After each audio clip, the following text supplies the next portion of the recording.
English with Sunny. No. Hold on. You can't say that and then just start the episode.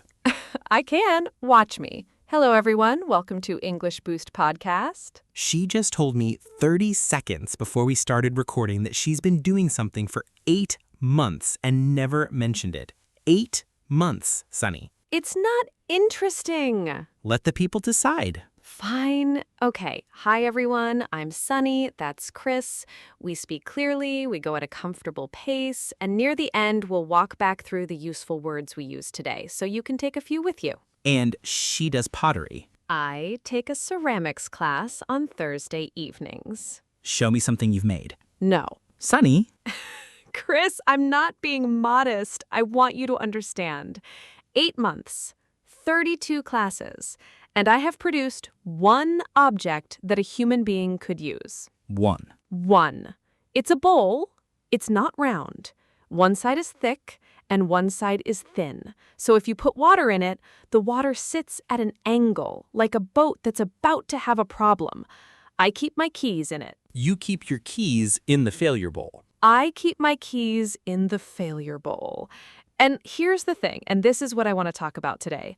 I love that class more than almost anything else in my week, and I am bad at it. Not I'm being humble bad. Okay, but see, this is where I get suspicious. Why? Because everyone says that. Oh, I'm terrible at it. I just do it for fun. And then you see them and they're fine. They're secretly fine.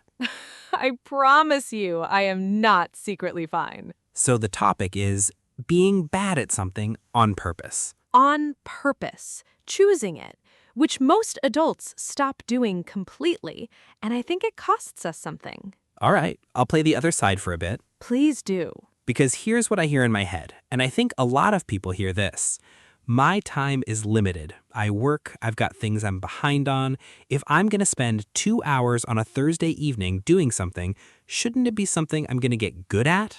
Otherwise, what's the point? That's such a normal way to think. It's how I've thought for years. Can I ask you something then? What's the last new thing you started? Define new. That pause is my whole argument. No, hold on. I have one, and it's embarrassing, so you have to be nice. I'm never nice about these. Okay, swimming. Swimming? Adult beginner swimming Saturday mornings at the pool near my flat. Started in March. Cris, why is this the first I'm hearing about this? Because it's deeply humiliating, and I was hoping to tell you about it in about a year in a casual way, like, oh, I swim now. Tell me everything. So, picture this. Saturday, 9 a.m. There are 6 of us. I'm the only one under 60. No. There's a woman called Marta. Marta is 68. Marta swims like a fish. Marta finishes her lengths and then stands at the end of the pool with her arms crossed, waiting for me. Waiting for you. Waiting with her little swimming cap on. And the first few weeks, Sunny, I couldn't breathe properly. That's the thing nobody tells you. It's not the arms, it's not the legs, it's the breathing. I'd swim about 8 meters and then I'd stand up in the middle of the pool, gasping, in water that came up to my chest, like I'd survived something. In chest-deep water. In chest-deep water. And the instructor would say very calmly, "You're doing great, Cris," which is what you say to a child. Were you out of your depth? Oh, that's good. Yeah, out of my depth, which is a nice one, actually. Literally, it means the water is deeper than you are tall, so your feet don't touch the bottom. But we use it for anything where the situation is beyond your ability. I sat in that meeting completely out of my depth. And in your case, both. In my case, both. Except the water part wasn't true because I could stand up, which honestly made it worse. Okay, so how do you feel about it now? I really like it. Yeah. I hate the first 4 minutes, and then I like all the rest of it. And the strange part is I'm not much better. I mean, I'm a bit better. I can do a length now without standing up and having a crisis. Progress? But if you're asking me, Cris, are you going to be a good swimmer? No. I started at 30-something. I'm going to be an adequate swimmer at best. So why do you keep going? Because for 45 minutes on a Saturday, Nobody expects anything from me. That's it. That's the honest answer. Everywhere else in my life, I'm supposed to know what I'm doing. In that pool, I'm allowed to be nobody. I'm just the slow guy who's trying. And that's the whole thing, isn't it? Yeah. Huh. I didn't know that until just now. Can I tell you what my ceramics teacher said in my second week? Yes. So, second week, I've made this object. It was supposed to be a mug. It looked like something you'd find on a beach after a storm. And I was self-conscious about it. That feeling where you're too aware of yourself, too aware of how you look to other people, and it makes everything worse. The word for standing in a pool gasping while a 68-year-old woman watches you. That word, yes. So I put my hand over it, like this, hiding it. And the teacher, she's about 70, tiny, terrifying. She moved my hand and looked at it and said, "Good, now make 40 more." 40 more. And I said, "But it's bad." And she said, "Yes, and in 3 months it will be less bad, and you won't remember which day that changed." Oh, that's nice. I think about it constantly, because we imagine getting better is a moment, like there's a day where you wake up and you can do it. It's never a day. It's 40 bad mugs, and then at some point, a bowl you can keep your keys in. And you didn't quit in week 3. I nearly quit. I want to be honest about that. Week 3, I was in the car afterwards, and I thought, I'm 40 minutes from home, I've paid for this, I'm not good at it, and I'm tired. And the only reason I went back was that I left my jacket there. Your jacket saved your hobby. My jacket saved my hobby. I went back to get my jacket, and the teacher saw me and said, "You're early," and put me at a wheel, and I stayed. She didn't even let you leave. She did not. And listen, if you've ever quit something in week 3 or week 1 or 15 minutes in because it felt awful and you decided it wasn't for you, you are not strange, you are not broken, you are just human. Nobody enjoys being bad at things. That feeling is real, and it's the price, and almost everyone pays it in private and thinks they're the only one. You know what this all sounds like to me? Tell me. Speaking a language. Yeah. Everything you just described, hiding the mug, standing in the water gasping, that is exactly what it feels like to open your mouth in a language you're still learning. You know what you want to say, you know you sound like a child saying it, and you can hear yourself. And the temptation is to stay quiet. The temptation is to stay quiet and only speak when you're sure, which means you never speak because you're never sure. So maybe that's the real question today. Not, should you have a hobby you're bad at? It's, are you willing to be seen doing something badly? Pause. That's a much harder question. It is. Okay, so give me something. What do people actually do about this? Because I don't think be brave is advice. No, be brave is not advice.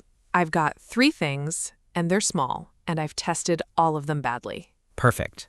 First one, pick something where nobody knows you. Say more. Half of the fear isn't the activity, it's the audience. If you take a class where 4 of your colleagues are, you're not learning, you're performing. Go where you're a stranger, a different neighborhood, a group of people who have no idea what you do for a living. Which is why the pool works for me. Marta has no idea what I do. Marta thinks I'm just a man who can't breathe. And that is a gift. It genuinely is. Okay, 2. Second, for the first month, you're not allowed to measure anything. Meaning no tracking, no tracking, no comparing, no photos of your progress, no am I improving.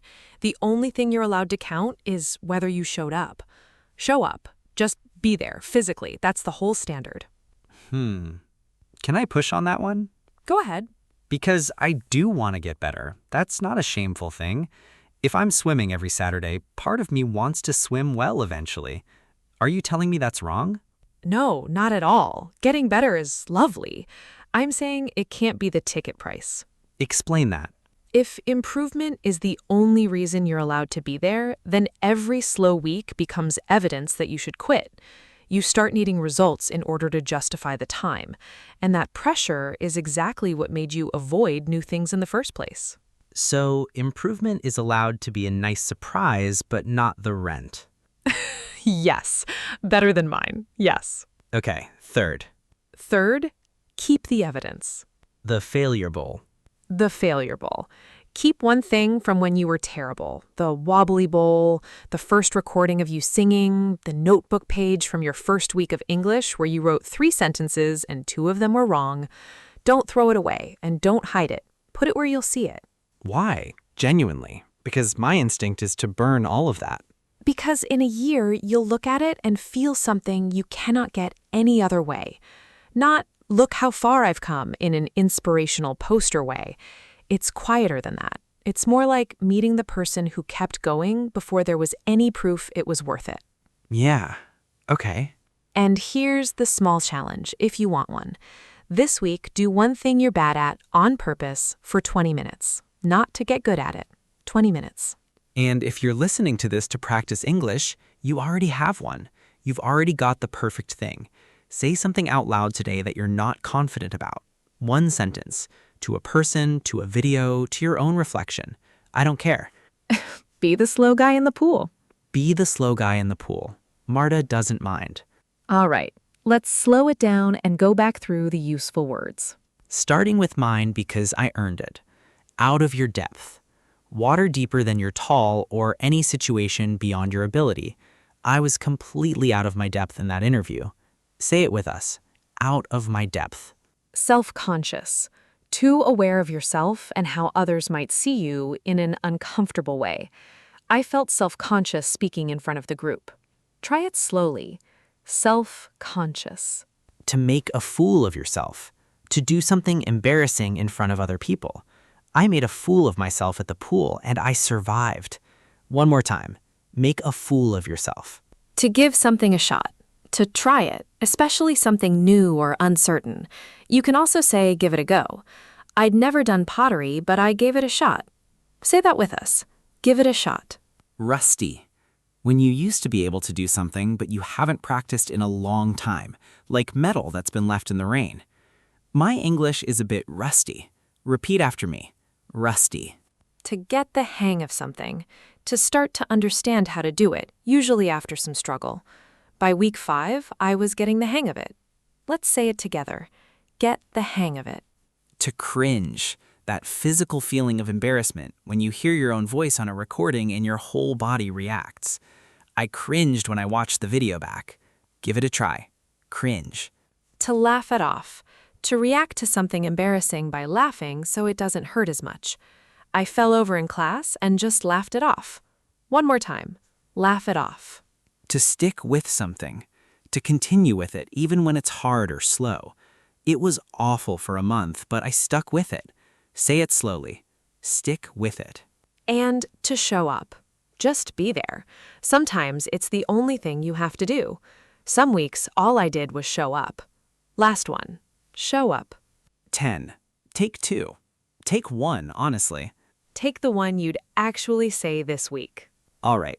Homework. Pick one phrase from today and tell us in the comments about something you're currently bad at. Not something you used to be bad at. We all love that story. Something you're currently bad at this month. We'll go first. Ceramics. Swimming. And if this one made you think of something you quit in week 3, maybe send it to whoever quit it with you. And if it helped, hit like, subscribe, share it around. It genuinely makes a difference to us. All right. One last thing. Cris, next Thursday, I'm making a jug. A jug? It's going to be terrible. It's going to be so bad. It's going to be so bad. And in a year, I'll keep something in it. And I'll be swimming 2 lengths. 2 whole lengths. Marta will still be waiting. Marta will always be waiting. This is Sunny. And this is Cris. And you have been listening to the English Boost podcast. Bye. Your progress doesn't end here. To continue advancing your English skills, click on the next video or explore the additional videos we've thoughtfully selected for you.